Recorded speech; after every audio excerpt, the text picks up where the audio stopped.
Welcome back. Today we're going to be doing a tier list ranking of all 50 US state governors. Disclaimer, it will include my opinions on these governors' policy positions, which may differ from yours, the viewer, but this is just about my opinion. First, I'll go over the categories. So first at the top, we have the highest tier, which is should run for president. That obviously means I think that they are among the best governors and they should be declaring presidential campaign for 2028. The next tier is good governors. Don't really have much bad to say about them, but I don't think that they're like so incredible that they should be running for higher office. Not actively destroying their state is essentially a neutral one. I like some of the things they've done. I don't like some of the other things they've done, or it's like a more like forgettable governors that you like I've heard of, but you don't really hear about a lot. Election day can't come soon enough. Those are for governors who I think are doing more harm than good, with not great policy decisions, not great leadership, etc. Send help now is for the worst governors that need to be voted out immediately, as soon as possible, doing a very bad job. And then the last category for who, with a lot of question marks, is for governors that I have never heard of before or have just gotten into office.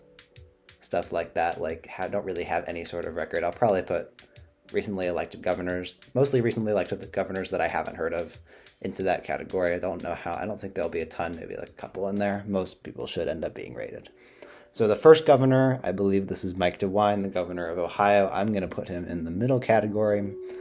I don't agree with a lot of the things that he has done, but I also think that his leadership is not super, like, he doesn't feel like he's seeking a ton of attention. It feels like he's putting his intentions into governing the state pretty well. So I don't necessarily think he's a great governor, but I also think there are much, much worse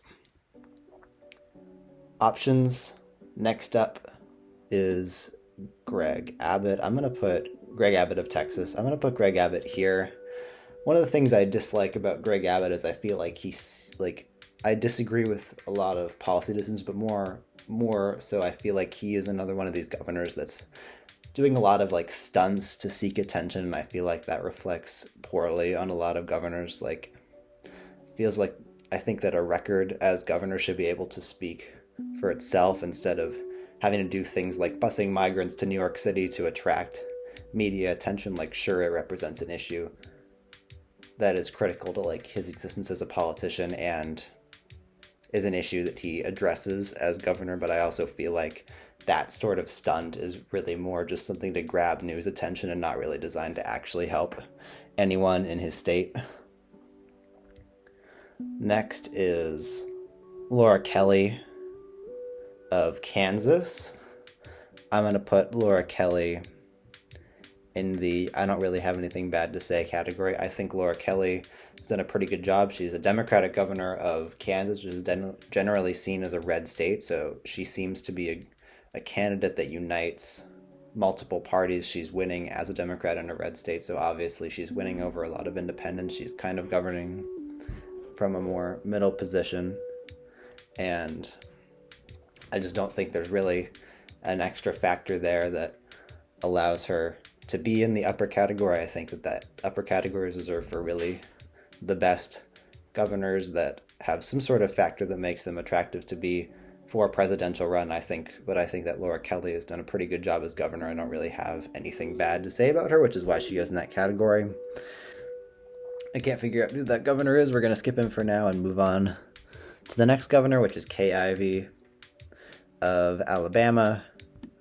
I'm going to put her in election day. It can't come soon enough. I think that one thing that works in her favor is I don't hear about her in the news too often, which means she's not necessarily doing these type of attention-seeking stunts that I think reflect poorly on state governors, but I also disagree with her heavily on policy with a lot of I'll disagree with her heavily on policy. Probably one of the most major disagreements I have among any of the governors. She will go here, but I don't think she reaches the level of being an immediately terrible governor. I just think that she would go in the below average category. Definite disagreements there.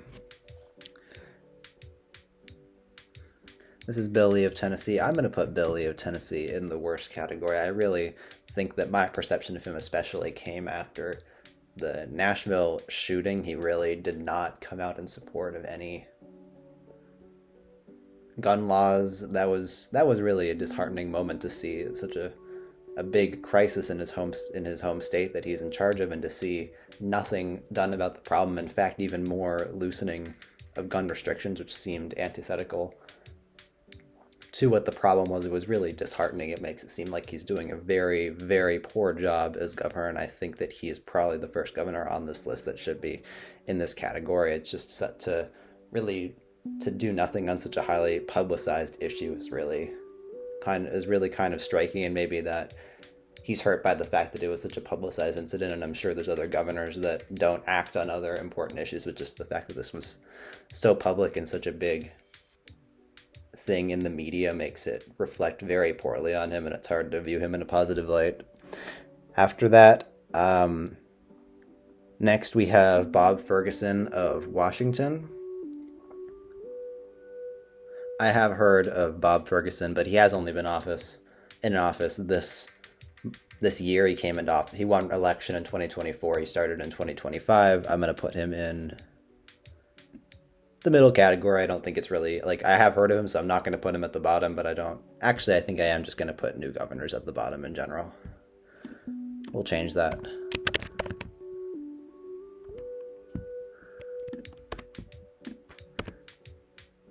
I think that's fair.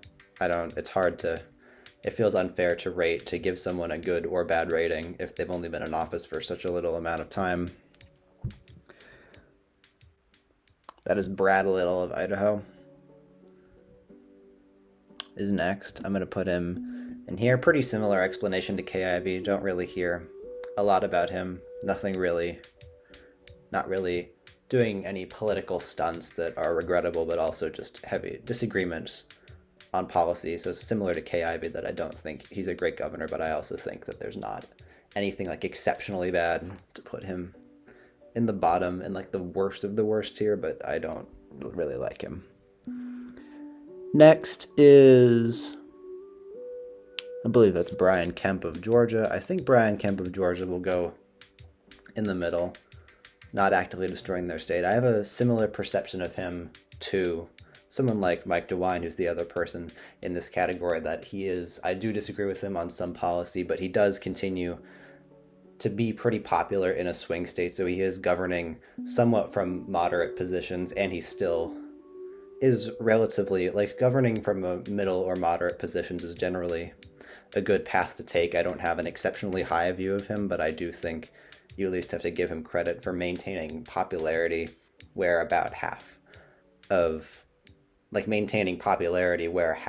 the state would generally vote for a different party, but he does continue to win these elections, so clearly he must be doing something right in the minds of the voters. I think he deserves some sort of credit for that. Next, we have Dan McKee of Rhode Island. I have heard of him. He isn't really new, but I don't feel like this is the only category you can really go in. I don't really know anything about him. I don't think it's fair to really put him anywhere else, to be honest. Next, this is Spencer Cox of Utah. I don't know. I'm split between these two. I think I am going to put him in not active destroying the state. And by the way, the tiers themselves are not ordered, so I don't necessarily prefer Greg Abbott over KIV or Brian Kemp over Spencer Cox. I just am putting them in their tiers. Spencer Cox, I don't hear a ton about him. I don't hear anything really that bad, or that, like, I disagree with him on plenty of policy, but I don't necessarily hear anything that's terrible about that.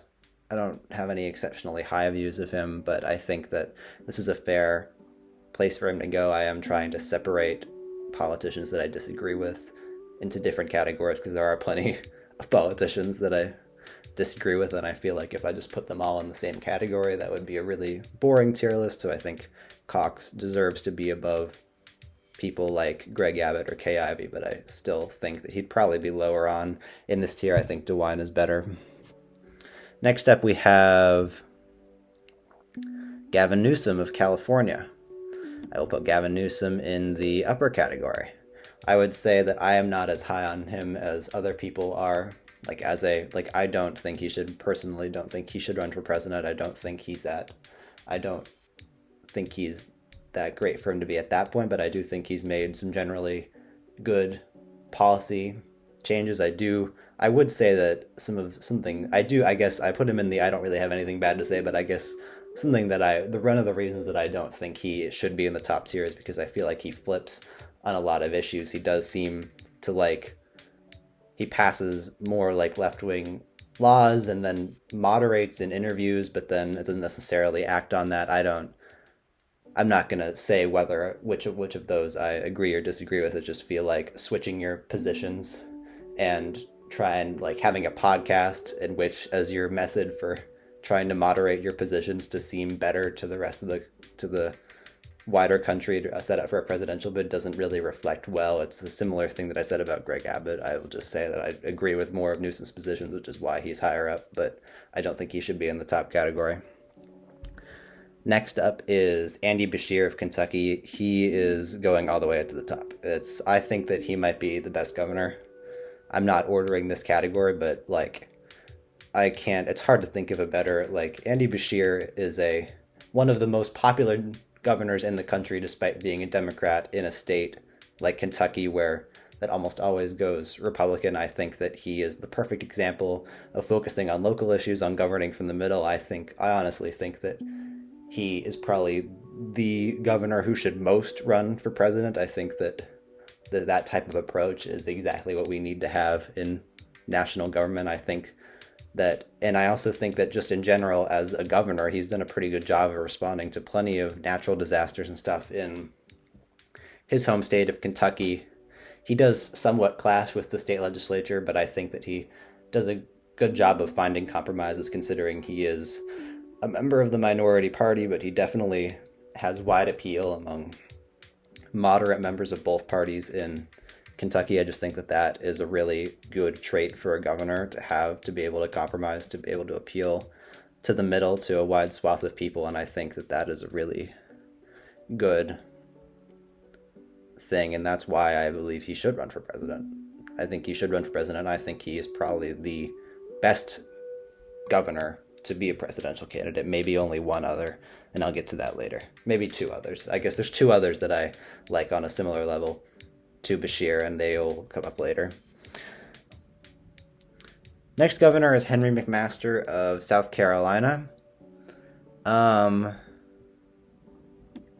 going to put him basically right with Spencer Cox. I don't know a lot about him. He's been governor for a solid amount of time. I think I have a similar view of him to Spencer Cox. They both have a similar profile. They aren't really in the news that much. They both have policies I disagree with, but if they're not being so bad as to get themselves in the news for how bad they are, I really don't think that I don't necessarily think that they deserve to be in any lower tier. And I do follow this stuff a lot, so it feels like they would be worth hearing if anything was so bad. I mean, I definitely disagree with him on policy, but I just think that there has to be, if we're leveling it out, I think this is probably the better spot for him. I do think that Mike DeWine is probably the highest rated. I don't know how many candidates will be in here by the end, but I do think that Mike DeWine is probably the best governor in this tier. I definitely like him more than any of the other three that are in there so far, and I think I will like him more than anyone else I put there in the future, but we'll see on that. Next up is J.B. Pritzker of Illinois. I basically see him as the same as Newsom. I don't think that he is necessarily a especially inspiring presidential candidate. I agree with plenty of the stuff he's done in office as governor. I just don't see him as highly as others do. I think that I'm not sure he's really necessarily an inspiring candidate. He feels a very similar mold to Newsom, in my opinion, not progressive, but also trying to come off as moderate. I don't know. Trying to kind of publicize themselves for a national profile, which is not, I don't love doing that unnecessarily. I think someone for example, I think Andy Beshear has a national profile, but not because he's trying to desperately put himself out there because his record is so good that people just see him like that. And the other candidates that I will put in that tier, I think, reflect similarly. They don't like actively go out of their way to stage publicity, have a podcast, do like they feel more natural in their popularity's increase. I just don't feel the same about Newsom and Pritzker. I feel like they're basically the same. I put them here. I like them as governor. I don't really have anything bad to say. I just don't think that they should be any higher.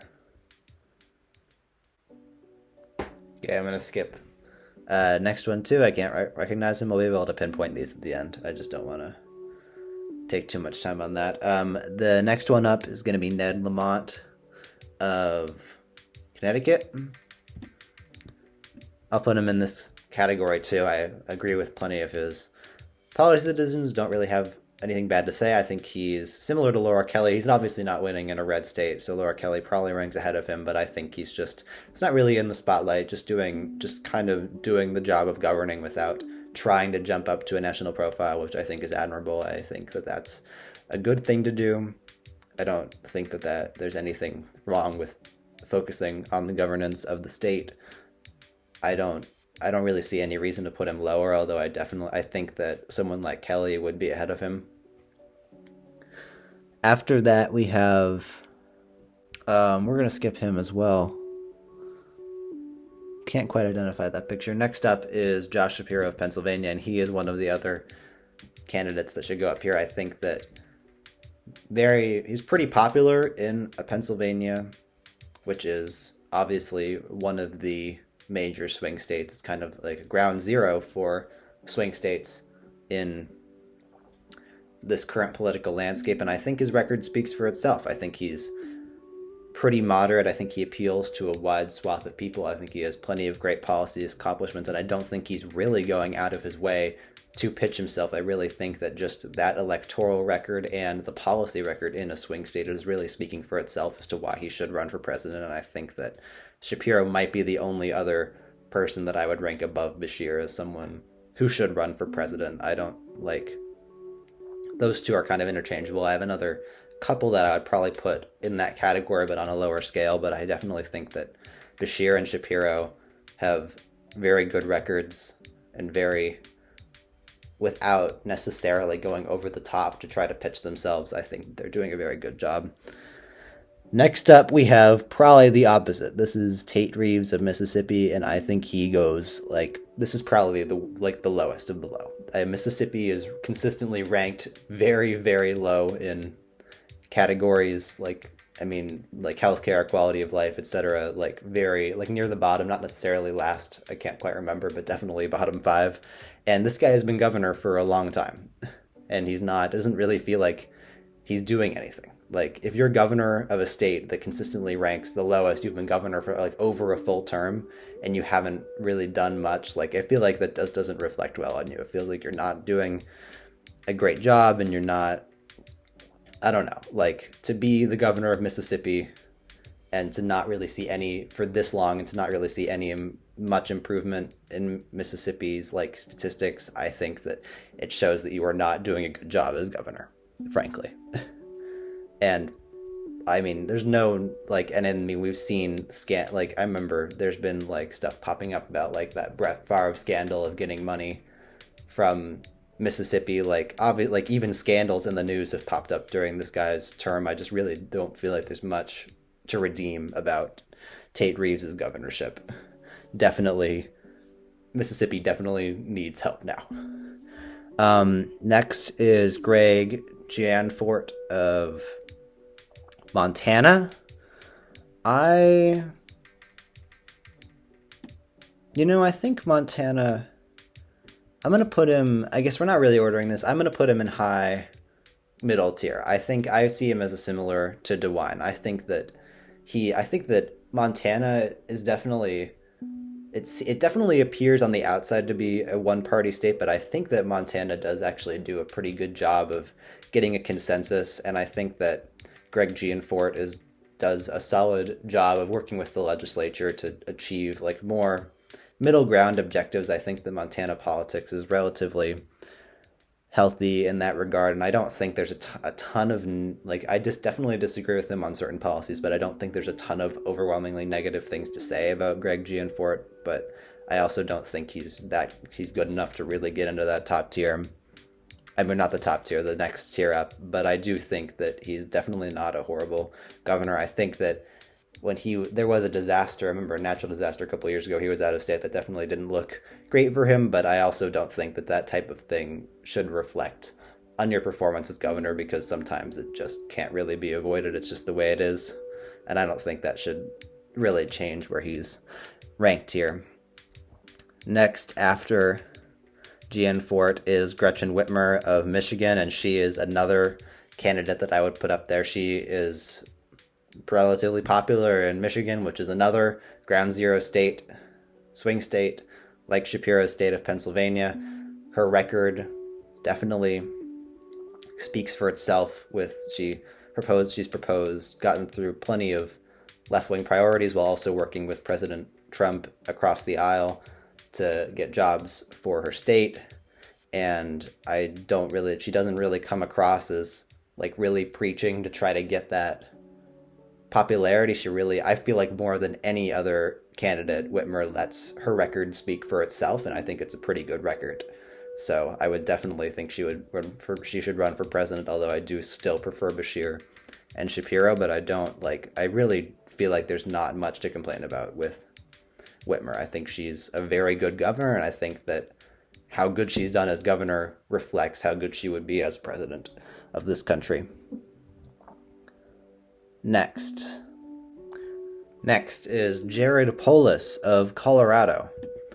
I definitely think he deserves to be in an upper category. He has been a very effective governor. I remember researching who had passed like the most bills, and I remember reading that Gavin Newsom has signed like over 1,000 bills, which is pretty insane. But in that same regard, Polis has only signed like around 500 bills, which was more than his predecessor ever signed in a term.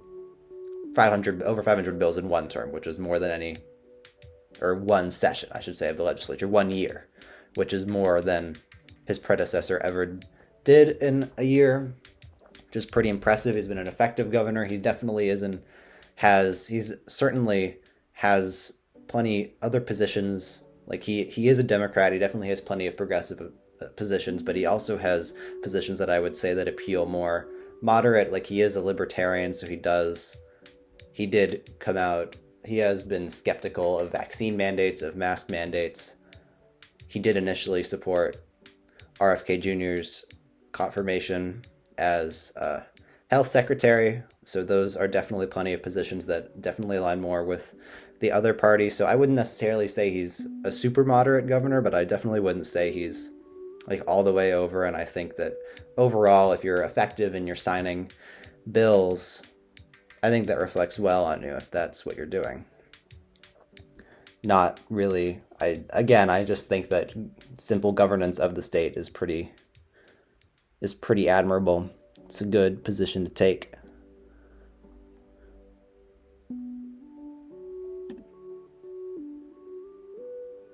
I'm going to skip that one and we'll get to the next one. This is Jim Pillen of Nebraska. I don't have a ton to say about Jim Pillen. I just disagree with him on policy. I don't really have much knowledge of him. Just definitely disagreement on policy. I don't think he's among the worst. I think that there are worse governors at this level, but like I don't think that he's as good as a DeWine or a Gianforte. So I think that this is probably a better spot for him. Next we have Josh Green of Hawaii, another governor you don't really hear much about. I don't really have much bad to say. I think he's doing good work to try to solve Hawaii's problems. I mean, he's only been governor for can't quite remember, a couple years. It wasn't just elected, so I think he's someone who belongs in this category. I don't really have anything bad to say. I think he's probably on the lower end of this category because I don't know that much about him, but I don't really have much bad to say. This is Josh Stein of North Carolina. He's a new governor. All I really know about him is that he beat Mark Robinson, who is probably one of the strangest political candidates I've ever seen. It was just scandal after scandal. Is really strange. His predecessor was pretty good. Roy Cooper, he definitely would be pretty high on this list. But Josh Stein is new. There's not really much to say. It's only been a couple months. Not really fair to put him anywhere else. After this is Kathy Hochul of New York. I think that she probably goes in the don't have anything bad to say category. I think a lot of people are going to be going in this don't really have anything bad to say category. I mean, she definitely faced strong headwinds in her 2022 election. I don't know how her popularity has changed since then. I think she's done some good things. I think the implementation of congestion pricing is at least a worthy attempt to fix a problem that's been going on for a long time. I think that she's coming into her own as governor now, I think more so than in 2022, and I don't really have anything bad to say. I think that there are definitely governors in this category that are better, but I also think that there's nothing really that bad to say about the job she's done. I believe this is Katie Hobbs of Arizona. Yeah, it has to be. This is Katie Hobbs of Arizona. I think she's going to go in here. I actually don't have... She's winning the governorship in a swing state, obviously, an accomplishment. It was very close, but it does show that she appealed to more of like the independent voters than her opponent did. Granted, Kari Lake is not an especially strong candidate, which was her opponent in 2022, but I think that it at least says something about Katie Hobbs and that she somewhat appeals to independents. I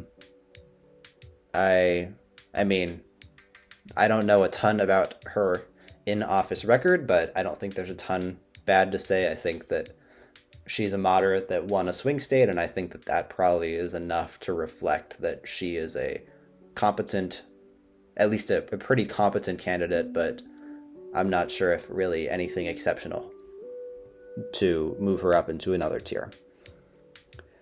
Next, this is Kelly Armstrong of North Dakota. I don't know who this is. To be frank, this is probably one of the few governors that I really just like never heard of. I don't know. I'm not sure if he's new, but I don't think it's appropriate to rate him. I don't know who that is. Next up is Kelly Ayotte of New Hampshire. Again, that's another new one. I have heard of her. She's a former senator, but she's a new governor. I don't think it's fair to really rate her on anything if she's a new governor. Next is Kevin Stitt of Oklahoma. Another one who belongs in the send help now tier. Oklahoma is very poorly. This is a pretty similar situation to Tate Reeves in Mississippi, where I feel like Oklahoma is ranked very low in a lot of categories, and Stitt just does not seem interested in really doing much to help it. In fact, you hear a lot about stuff like Oklahoma approving new education standards to start teaching about how there were discrepancies in the counting of the 2020 election, like stuff that should not be taught because it's frankly not really true, and it still happens. They still plan on teaching it. The curriculum was changed to remove any mention of President Biden's accomplishments and only mention things that people did not like about President Biden, which seems suspect to say the least. It definitely seems suspect to do that. Stitt is not necessarily directly responsible for that, but he certainly isn't helping. And then he goes on social media and posts about stuff like education freedom while his state is ranked bottom 5 in education. It doesn't really feel like doesn't feel like he's actually seriously tackling any problems. It gives off a pretty bat vibe. I'll put him ahead of Tate Reeves because I think that Tate Reeves is the worst governor, but I mean, I don't really think Stitt is doing much. Next up is Kim Reynolds of Iowa. I disagree with her on policy. I don't really see her you don't really see her mentioned a lot. I almost mixed her up with the senator from Iowa who made a pretty bad comment recently, but that is not Kim Reynolds, so we're not gonna attribute that comment to Kim Reynolds. This is not. I don't really think that. I think that Kim Reynolds hasn't done great. I don't think she's the most popular. I don't really agree with a lot of the stuff that she's done. I don't think she's in the worst category, but like I think she's probably ranked pretty low on this. I don't think she's done a great job. Next is Janet Mills of Maine. Put her in this category up here. Don't really have anything bad to say. I don't know a lot about her positions, but I know that I definitely know that I remember reading a story about she definitely got into a confrontation with Trump at some point, which that was the first I'd really ever seen of her in the news, so I guess that shows that she's definitely interested in her state's interests if they conflict with Trump's interests. I don't know if that's not really necessarily a qualification, but it does, like, she seems focused on the governing of Maine. She seems relatively popular. She was floated as a possible Senate candidate, although I don't know if that has been, I don't remember if she declined or if she just hasn't announced it yet, but she is relatively old, so I don't know if that will happen. But if she is popular enough to be floated as a Senate candidate, it probably indicates that she has done a relatively good job as governor. Next, that is Mark Gordon of Wyoming is next. He goes in this category. I think I haven't heard a lot about him. I think I probably view him in a similar light to Kim Reynolds, but I don't. Yeah, I mean, you know what? I actually probably will just put him in. I have heard of him, but I don't have an exceptionally, I don't really know enough about him, I think, to properly rate him. I think he'll go there. But it isn't a who. I have heard of him. Next is Matt Meyer of Delaware. I don't know. I don't think I remember who that is. I mean, either way, he's new, so he's gonna go in that category. Not really much else to say there. Next is Maura Healey of Massachusetts. She's gonna go this category as well. Relatively new governor, don't know a lot about her specific accomplishments, but I do know that Massachusetts is a state that is rated pretty high in a lot of categories like healthcare and education and stuff like that. So if you've been governor for 3 years and those rankings continue, you must be doing something right. So I think that I don't really have anything bad to say about her. Next is Michelle Lujan Grisham of New Mexico. I actually am going to put her in this bottom category. I think that New Mexico is a pretty low-rated state in a lot of categories, and Lujan Grisham has been in power. I think that it's a similar assessment to Tate Reeves. I think Tate Reeves has had more scandal, and he comes off much worse, but I think that the three in the Senate help now come off much worse, but I think that Lujan Grisham has not done a great job of addressing New Mexico's problems. New Mexico does, like I said, New Mexico ranks pretty low in a lot of those measurables that I just mentioned with Massachusetts. That is, in which Massachusetts was ranked higher, so I think that she probably doesn't deserve to be much higher than this, but I don't think she deserves to be in the bottom categories either. Next is Mike Braun of Indiana. I don't really know anything about. I mean, I'd say I know a similar amount to Henry McMaster. I'm going to put him next to Henry McMaster, in fact. I don't know a lot about him. I think he's probably a similar vibe to Henry McMaster. I don't really, there's nothing a ton there to really go with. I think that I'd probably disagree with him on policy, but there's nothing that I know that makes him an exceptionally bad candidate. Jake Kehoe of Missouri. He's new. I'm not going to really talk about him because it's nothing to really say. He's new. Next is Tim Walz of Minnesota. I really like Tim Walz, but he's not going to go in the should run for president category because I don't love him.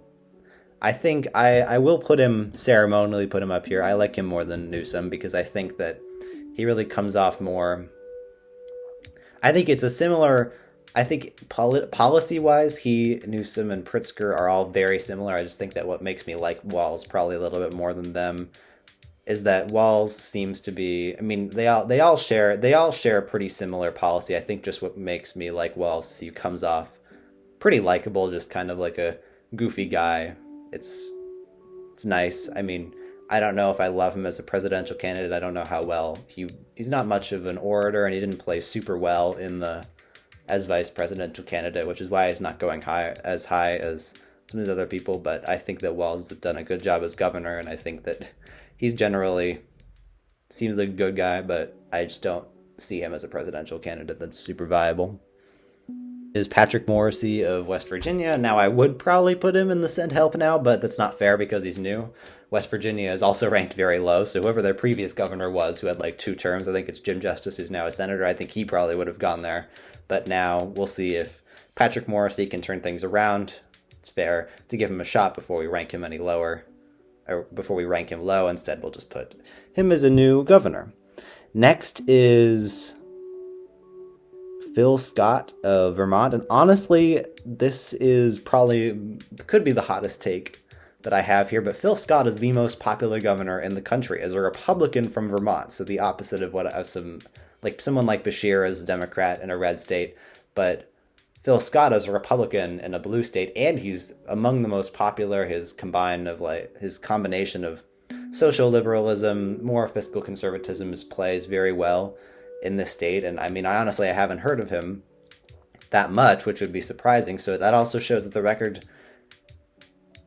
record actually really doesn't speak for itself, but it feels like it should. It feels like someone who's that popular, who's able to get 70% of the vote in an election. He gets like 70% of the vote against Democratic opponents, even though this is the state that elects Bernie Sanders, who's obviously not technically a Democrat, but it was definitely very much aligned with progressive ideas.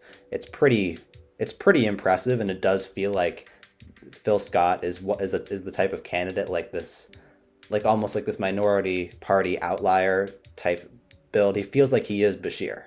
Feels like he's the Republican version of Beshear, and it feels like he and Beshear are both the type of candidate, a super popular minority party governor in an otherwise like voting for the same party state that feel like they could appeal and to a wide swath of Americans as a presidential candidate and really like maybe turn around all the division we have. It just feels like that's the type of candidate we need. I think Phil Scott would be a surprisingly good candidate for that. Next we have Ron DeSantis, and I really want to put him in send help now, but I won't. I'm going to put him, actually I am. Ron DeSantis is like Greg Abbott, but just worse. Like he has worse policy than Greg Abbott. He has more publicity stunts than Greg Abbott. It just feels like it's all in his service of his own political career, even more so than Greg Abbott. They feel very similar, but I think DeSantis deserves to be ranked significantly lower than Abbott because it feels like everything he did before was in service of his 2024 presidential bid, and everything he does now is in service of keeping his name in circulation, except his name actually isn't as much in circulation. But it just feels like everything he's ever done has only been to make himself seem better to his base and to pump up his presidential candidate profile, and really not to help Florida. And it just feels like that is bad. I don't think he's quite as bad as the rest of these on this tier, but I really don't think I feel like he's worse than the election day can't come soon enough tier. I think that it's like it's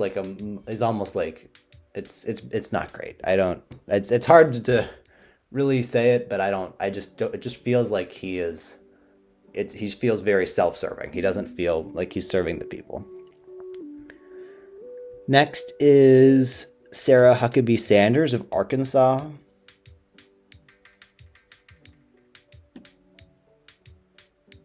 This is a tough one because I am interested. I am going to put her here, but I am going to put her at the top. I've read, Sarah Huckabee Sanders is definitely getting her name out there. I saw an opinion piece by her in the New York Times. She was talking about lowering drug prices, a very valiant effort, definitely a real issue worth addressing. However, she also seems to just kind of be doing bait posts on social media talking about how bad crime is in California, despite the fact that Arkansas also does not have the best crime statistics. It feels like there's almost like two sides. One side is to appeal to her base, and there's another side that actually seems to be seeking to directly solve problems instead of just like fanning the flames of division. So I feel like overall, because I disagree with her on a lot of policy, she will go below, but I do have more confidence in her than someone like Kim Reynolds, just not very inspiring.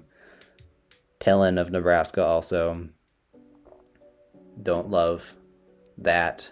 I'm going to move Grisham over here because I guess I did kind of start ordering it because I think Grisham is better than them. I think that Sanders, I think it's interesting that she seems to have gained a profile while also not necessarily like desperately trying to build her profile. I think that she's doing some sort of in-between thing where she's not really letting her record speak for itself, but she's not like desperately clawing out for attention like DeSantis is, and I feel like it's an interesting approach, and I think that deserves to get her ranked higher than someone like Abbott and DeSantis, but again, I don't love her, so I don't know. We're going to leave that there. I'm going to skip this next one for now, and then we can go back and figure it out later.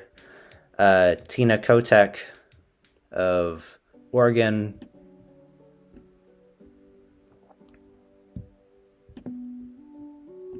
I don't really have... I don't really know anything much about Tina Kotek. I'm going to put her here because I don't know how great Oregon is really ranking. I feel like Oregon has some issues you'd hear about homelessness and stuff, and I don't know if that's really improving as Tina Kotek has taken office. I think she took office like 3 years ago now at this point, 2022 maybe. I don't know. It just feels like she could go at the bottom of this tier. I guess I'll put her there because I think she does rank higher than DeWine, but I definitely think she's on the lower end. I mean, I guess I do have something bad to say. Yeah, I am going to put her here, but I think she is the top of this category, but I think that she hasn't done the best job, not the worst job, definitely not the best job.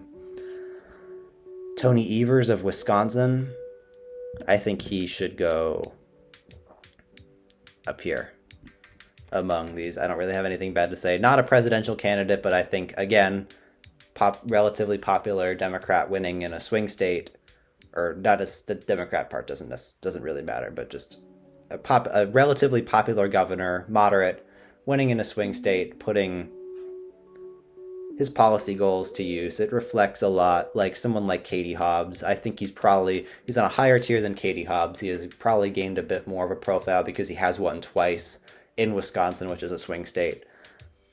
But I also think that he probably doesn't rise to the level of someone like Whitmer. I don't think that he really has gained. I really don't know. I don't think that his time in office has really gained him as big of a national profile as someone like Whitmer. I think Whitmer's record is better. I think that there's nothing really bad to say about Evers. I just don't think that he has gotten to the point of being in a higher tier like this. In fact, I see him as a pretty similar to Laura Kelly. I think both of them have some sort of profile as continuing to win in swing states or red states, but I don't see them really getting any much more past that besides being a relatively known governor. Next, we have Wes Moore, and I really like Wes Moore. I think that Wes Moore I don't necessarily think Wes Moore should run for president yet. I think that he should keep his options open in the future. I don't think 2028 is the time for Wes Moore, but I think that he comes off kind of like Walz, is a very nice guy. He comes off pretty charismatic. In terms of policy, I agree with him on most stuff, and I think that charisma is kind of why he's risen in national conversations. I don't think that he's risen to the level that he should make a run for president. I think that the four I have up there are definitely better options for the presidency, but I think that Moore has done a good job in Maryland as governor. And he definitely comes off, he also comes off in interviews and stuff as being a nice guy, which doesn't necessarily matter depending on who you ask, but I don't know. It seems fine to me. And then we're going to have Glenn Youngkin of Virginia. And Glenn Youngkin is gonna go. He's gonna go up here. I don't like. I definitely disagree with him on some stuff, but I think that I think that generally he's mostly tried. I mean, actually, I think I will move him down, but I think he's definitely on the high end. Like, he's definitely a moderate. He's definitely trying to govern from a lot of middle positions. I think he has drifted slightly away from the middle during his time. I think he definitely ran on the middle and has drifted away from it slightly in an effort to kind of keep his national profile open, since like being a moderate Republican is kind of tough in this current environment. It feels like the current environment is definitely more weighted the farther right you go to in the Republican Party. So a moderate like Youngkin does definitely have to shift in order to keep his national options open, but he hasn't really necessarily been preaching his case to be a national candidate. I don't think he's done that. I think that he's definitely more focused on governing the state, keeping his national options open, which is fine, but definitely as long as he isn't really pulling stunts, and he isn't really pulling stunts, so I think he deserves to be around there. As for these last couple people, back to this guy. This is Mike Dunleavy of Alaska. Alaska is I think Alaska is similar to Montana in that it seems more polarized than it actually is. I think in that respect, I think Dunleavy probably belongs near a Jeanne Fort type governor, not one that I really agree with, but also not one that I think that doesn't really appear to have done a lot of harm. I think that this is a fair ranking for him. People left are Jeff Landry of Louisiana, Larry Roden of South Dakota. I'm entirely sure who is who. I'm going to say that this guy is Jeff Landry of Louisiana. I think he goes pretty low here. Louisiana isn't ranked. Actually, no, Jeff Landry is a relatively new governor, so he's actually going to go in the new category. Joe Lombardo. I like Joe Lombardo. Actually, I don't really have anything bad to say about Joe Lombardo. He's a pretty moderate candidate, governing moderately, not really anything bad to say. I think he's pretty popular too, and it's a swing state, so I think that definitely says a lot. I think that Lombardo has done a fine job. And then Larry Roden, I honestly can't really tell who's who. I'm going to say that this is Larry Roden of South Dakota, and I don't really know who that is. I have no clue who that is. And then, I mean, I think that that's all, but I don't know any other governors on the list. 1, 2, 3, 4, 5, 6, 7, 8. Turns out the person that I'm missing is Phil Murphy, and this is Phil Murphy. Phil Murphy of New Jersey. Phil Murphy of New Jersey is going to go up here. I don't really have anything bad to say, but I don't think he's done an exceptional job, but I don't think that there's anything I mean, honestly could even go here with Kotek. I think that New Jersey has some issues, not as quite as, I think that it's a little better than Oregon. There's definitely some issues there, and I don't know if he's done the best to address them, but I don't think he's doing. And then that means that I don't necessarily know if this is the right image, but I'm going to say that this was Landry, and then Landry went here because he's new. And yeah, that's all. That's my list of governors.